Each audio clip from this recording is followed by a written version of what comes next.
What is up, guys?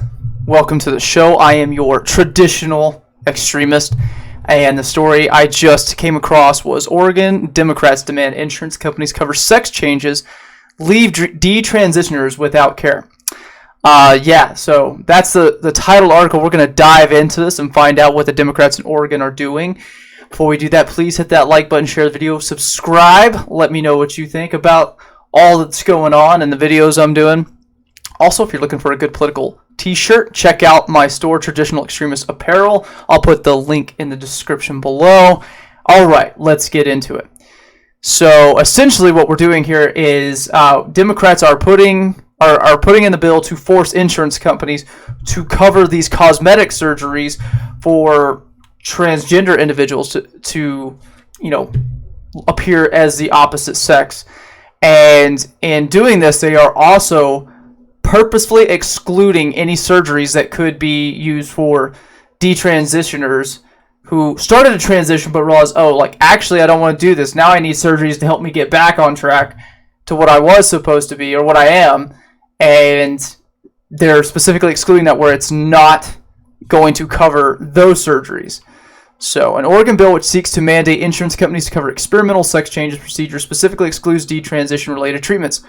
HB 2002 requires that health insurance companies cover medically necessary procedures such as hair electrolysis, tracheal shaves, and facial feminization surgery for trans-identified males. But when one Republican representative proposed adding coverage for detransition-related elements, it was flatly rejected by Democrats.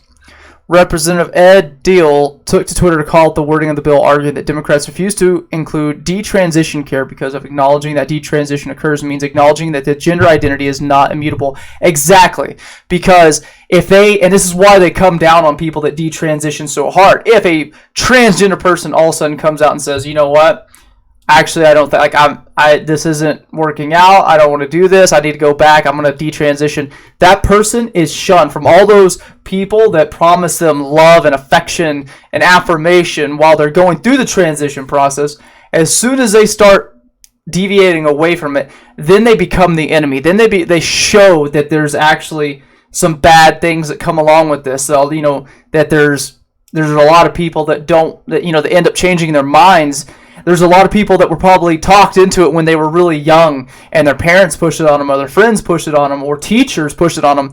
And now that they become an adult, now they're going, hey, maybe I was dumb. Maybe when I was 15, 16 years old, I really didn't know what I wanted in life, and I shouldn't have done this. But we can't have that, or we're not going to support that. We're not going to support the idea that if someone wants to detransition, then we're going to help them. Then we're going to, do the same for them as we are for people that are trying to transgender. We're not going to force the insurance companies to cover their costs.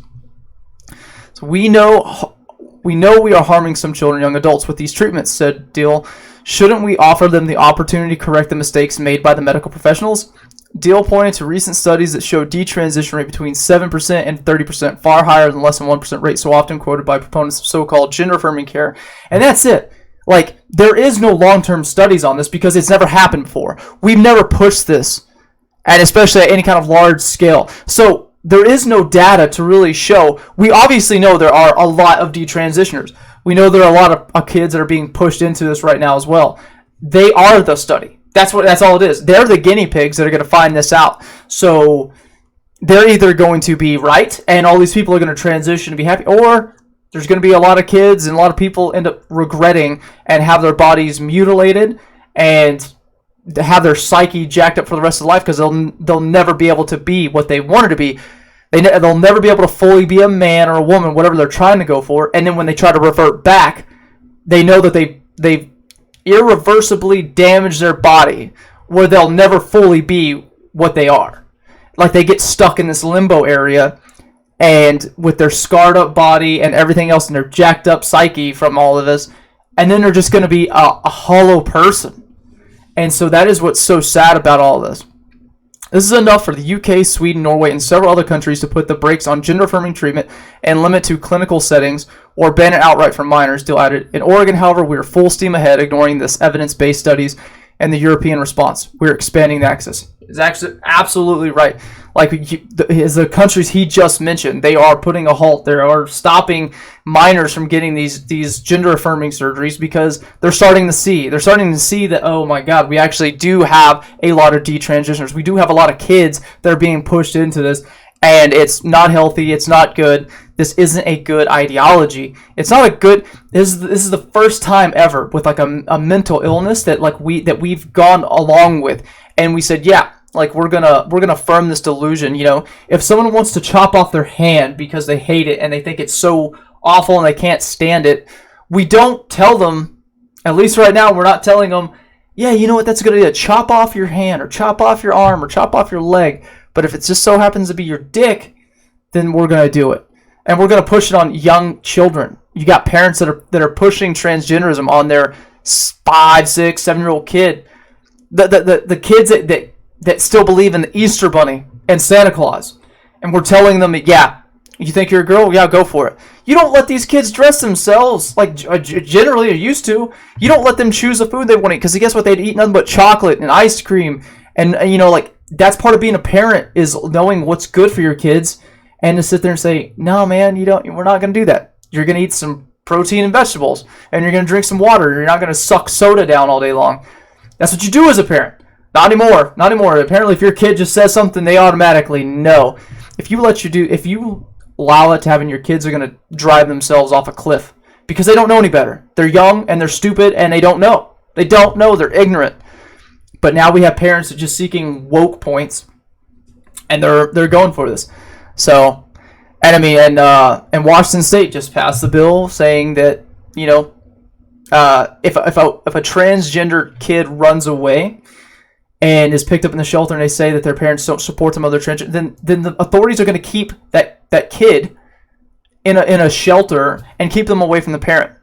So we literally have the government that's now going to be taking kids, or keeping kids from their parents.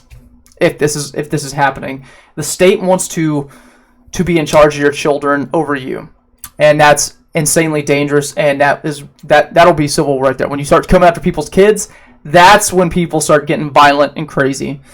But this is just it's another grain of sand in the heap that's eventually going to come crashing down. But yeah, just a bad move overall. Get out of these blue cities, get out of these blue states, do your best to get to a red place, and shore up our defenses here, I guess, in the meantime, until we can try to do something about the federal government. Let me know what you guys think. Check out my store. Until next time, y'all have a great day.